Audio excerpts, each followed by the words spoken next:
Hello and welcome to Must Read Fiction, a place for people who know that life is better with a novel in hand. I'm Erin Popelka, and I am so delighted to be here today with author David Hallock Sanders. Welcome. Well, thank you very much. Very pleased to be here. Oh, it's truly my pleasure. So, a little bit about David Hallock Sanders. His short fiction has been published in the Sycamore Review, Baltimore Review, Philadelphia Stories, and Cleaver Magazine, among others. His debut novel is Busara Road, which was published by New Door Books. As a novel in progress, Busara Road was shortlisted as a finalist for the William Faulkner William Wisdom Prize. So I'm so excited to get to talk to you about Busara Road. So let's start there. Please tell me about the book. Oh, great, Erin. Well, I'm so pleased to be here among your esteemed group of writers and to talk about the book. Busara Road takes place in Kenya, just after Kenyan independence. It is set primarily at a Quaker mission in Kenya. The main character is Mark Morgan, who is an 11-year-old American boy who has lost his mother in the previous year, and he's the only son of his father has accepted a position as a missionary at this Quaker mission and uproots Mark from his home in the United States and takes him off to what seems to him is about as foreign a place as he can imagine. He's not very happy about it initially, but quickly, once he gets to Africa, he realizes that this is a pretty cool place to be living. It's a place of great adventure for him, a lot of discovery. It's a very wild place. And his father is not particularly attentive, and so is often away on business and leaves Mark in the care of their housekeeper and cook, a man named Shege Ndegwa. And Shege, in a sense, really becomes like a mother figure, a parent figure for Mark, because they spend so much time together. And that is also just wonderful for Mark. He has kind of a guide to Africa. He spends a lot of time literally in the jungle, wandering on his own, or visiting with friends or people in villages in the forest. His first day, though, in this new environment, he just happens onto a scene where he witnesses this act of violence, really terrible violence, and it's very frightening to him. He has no idea what has happened, and really the mystery that runs throughout the novel is his gradual understanding of what it was that he saw, who the characters were that were involved in this violence, the repercussions of that violence, and these repercussions go through a lot of the terrible violence that had happened in the decades leading up to independence for Kenya. The Mau Mau Rebellion, or the Land and Freedom Army Rebellion that led to independence, the tribal murders, the animosities towards the British, the literally concentration camps that were established by the British to house a lot of the Kikuyu, just tens, hundreds of thousands of Kikuyu in prison. So there's a lot of this undercurrent of Mark's experience. Mark, though, he's just 11 years old, so this is really, a lot of this kind of goes over his head, but he's aware of the impact that it has on the adults around him. And so one of the fun challenges of the book was to convey to a reader this history and this context through Mark's eyes in a way that he's not fully aware of what's going on, but as readers, we have a better sense of what's going on perhaps than Mark does. Sure, absolutely. And that's probably was a really interesting tightrope as you were walking it, both with, staying true to your 11-year-old narrator and what he would have seen and what he would have understood, but also knowing that you're writing for an adult audience as an adult. So to kind of balance those two worlds was probably a bit of a challenge. It was challenging. I have written this novel several times in several ways. I mean, really complete, front to back drafts in very different structures, very different narrative voices, uh, first person, third person, present tense, past tense. Um, it's really been a kind of wrestling with it as a writer to get the way that that works. Uh, an interesting challenge, a really fun one, but one that took a lot of learning on my part. Sure, sure, to get it right, to get it right. And you talk about too kind of this balance between both your 11-year-old narrator and kind of where Kenya is Hmm. as a country in this place in history. And I read a quote that Busara Road is a tale of adventure as an American Quaker boy comes of age in a troubled nation coming of age itself. And so Hmm. that's such a really interesting parallel too. And I wonder if you could speak to whether that was something that you planned in advance, like as you were planning the novel, that you wanted to have those parallels, or did that parallel emerge as you were writing? I think that is largely where I started. That really interested me to have that parallel of this young boy who is becoming an adult, becoming aware of the repercussions of his own actions, of his growing independence, um, his place in the world, um, but also Kenya was going through very much a similar process. When I lived there, it was a similar time. It was just a few years after independence, and um, it was something that I do remember from that time was the extraordinary optimism of the nation and this great sense of having come into their own, being independent. There's a great love for the United States. They just felt like, you know, the United States is an independent country and we're an independent country. You know, we're the same. And I think there was there's a similar thing that happens to, you know, people as they become more aware of themselves in the world and learning hard lessons of what the repercussions are of actions that they take, you know, positive, negative, both. So that was an intentional starting point to play with that idea of uh, both the nation and the boy coming of age. And maybe later we can talk. Now I'm starting to think about a sequel that brings Mark back, you know, at the end of his life, or much later in his life when things haven't gone so well, and then to go back to Kenya. And Kenya is, you know, is a troubled nation these days, and there's a lot that is wonderful, and there's a lot that is challenging, and to have Mark sort of confront some of those parallels in his life and the nation's life too. But at this point, just the idea of writing a second novel is a little daunting, so I might take a breather. Indeed, indeed. Oh, I totally understand. Though that is a very strong testament to that parallel, that it both works as Mark is 11 and Kenya in the 60s after independence, and all of these years later as well, right? So it Mm. does show that they're, you know, this journey that we're on is there's always a lot of challenges as we go along the way, each step of the way, whether you're a human or a country. So it's lots of interesting questions. And so you mentioned too that you spent time in Kenya as a boy, and while Busar Road is not an autobiographical novel,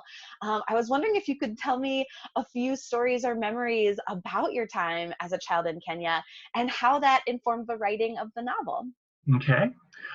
Well, I lived there when I was 9, 10, and 11, and in that range.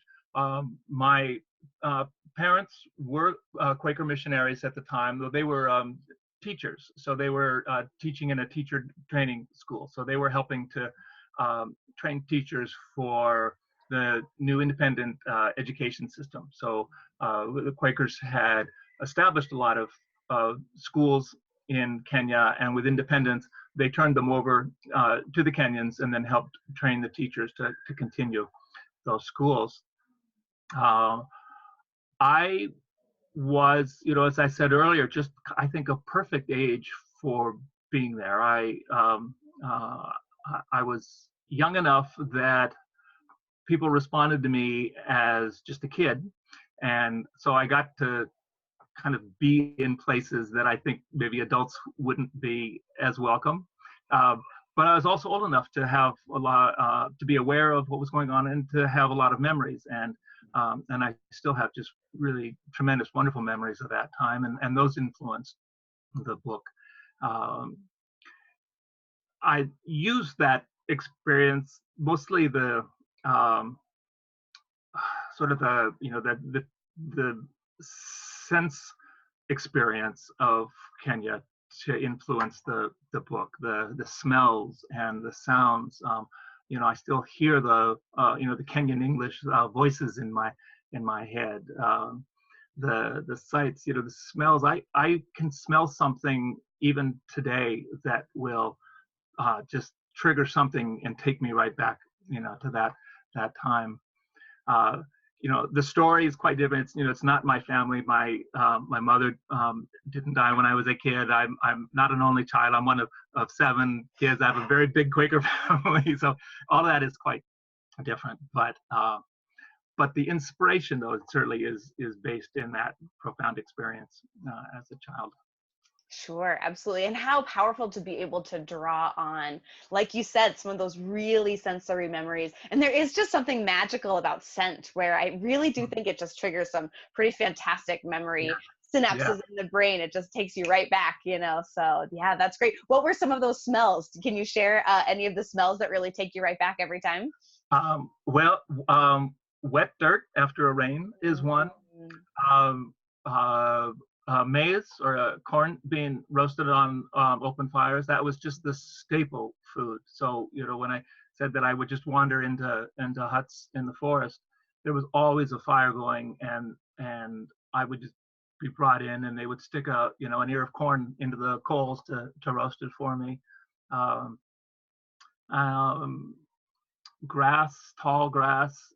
We had an open field behind our house that was, grass up to my waist. That sensation brings back memories. So that kind of thing, very much, the senses. Uh, Sometimes a bird call reminds me. There were just extraordinary bird calls in the Mhm. jungle. In fact, I remember being surprised when I got there how noisy the jungle was. I think as an American, I think I just thought of it as being, kind of a quiet, verdant, tree laden place. But no, there was all kinds of wildlife, and they were all making different noises.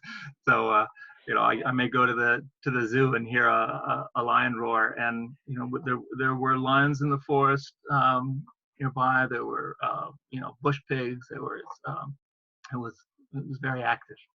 Oh, fantastic. Well, thank you for giving us that little snapshot. That's just delightful. You're right. Here in the States, our forests are pretty quiet, Yeah. like the occasional bird song. So that's really fascinating to hear that compared to, yeah, the jungles in Kenya. So super, super great. Thank you.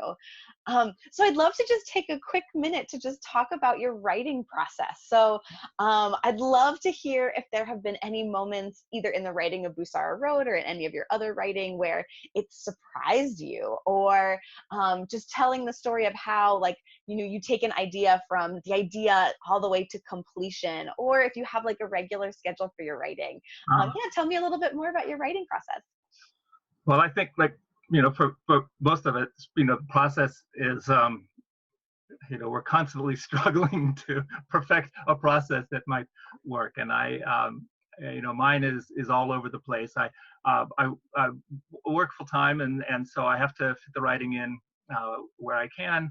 Uh, Sometimes that is a day opens up where client work has slowed down, and I really have an open day to just dive in. Sometimes it's just snatch a half hour here to edit a page or not. Uh, this first novel, I think, I was saying I just kind of stumbled my way through it, and I think after several failed drafts, I realized that I really should outline this thing so I know what I'm doing. And so I think that would change, for future novels. That I think I'll start outlining earlier and have a better sense of just an overall arc and structure, which then I can ignore if I need to. Uh, Otherwise, I keep little pads of paper in my shirt pocket, by the bed, in the bathroom, by the bathtub. I just, you know, wherever I go, because I have ideas will pop up and I have a horrible memory. So if I don't get them written down in some form right away, they're gone. And then later I'll go through them, and some of them will make sense and some of them won't. But you know, then I can then enter those just in a, you know, in a document of notes. Stories, you know, are a little bit different. I tend to have more of a sense at the start of a story about what I want to do with it, where I want to go, at least a starting point and a sense of an ending point, and you know, how I get from one to the other may evolve. But I don't know. The novel was just a wide open belt land. Just I stumbled into it and then just saw where where I might end up at the end of the journey.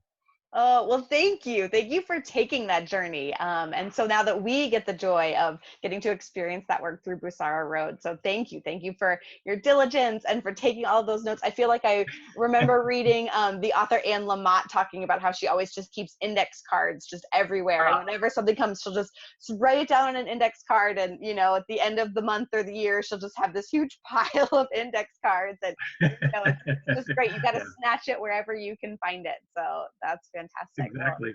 yeah. Well, thank you. Thank you for doing that work for us. So you have also been a juggler and juggled publicly in your past, and I just think that that's so delightful. I am not a juggler, and you know, whenever I've tried, things just end up in a, you know, pile on the ground. So I would just love to hear, as kind of my last question as we wrap up this interview, just if you have a fun juggling story that you'd like to share. And you know, me, I can't even help but think that there's got to be so many similarities between juggling actual objects and juggling, you know, in writing and fiction, and kind of keeping everything up in the air. And so bonus points if you could connect it to writing, but you know, if you just want to talk about a fun juggling story, we'll take that there. So tell me about being a juggler. Well, I think there probably are connections. I'll have to think about that a bit. Um, I'm a very modest, mediocre juggler these days. I lived in San Francisco when I was 17. I moved to San Francisco and was doing a lot of theater, improvisational theater. A number of members of the company were jugglers. I learned enough to be able to, you know, juggle individually, to pass, you know, clubs and knives and balls, and we would go to Renaissance pleasure fairs and juggle at those. I'm also a cellist, so there was a period where I was working as a street musician in San Francisco, both playing the cello and juggling, not simultaneously, but Like that would be a trick. that would I probably would have been more successful financially if I could have done that. It was not a great way to make a living, but it was a great way to experience, you know, San Francisco in the 70s and 80s. Uh, um, I think that you know how it. Um, I'm really curious about that. I've never really thought about how it the parallels with writing. I think one of the things about uh, juggling is that instead of, you know, while you've got 3, 4, 5 balls in the air, you're not following any one of them. You maintain a kind of a distant focus, so you know where the balls peak, and you know what you want to do with them when they get there. If you're going to claw them from above, or if you could grab them from beneath. But if you start following any one ball or one, you know, thread of the pattern, then they're all going to end up on the floor. So maybe that's a parallel, is that you know, in writing, if you get too focused on just this sentence or this moment, and lose track of where you're going or what you're trying to do overall, you know, you can get caught in that moment and not finish. But um, that's a bit of improvisation right there, trying to make that parallel. Yeah, no, but I do think that you're right. I do think that that works. And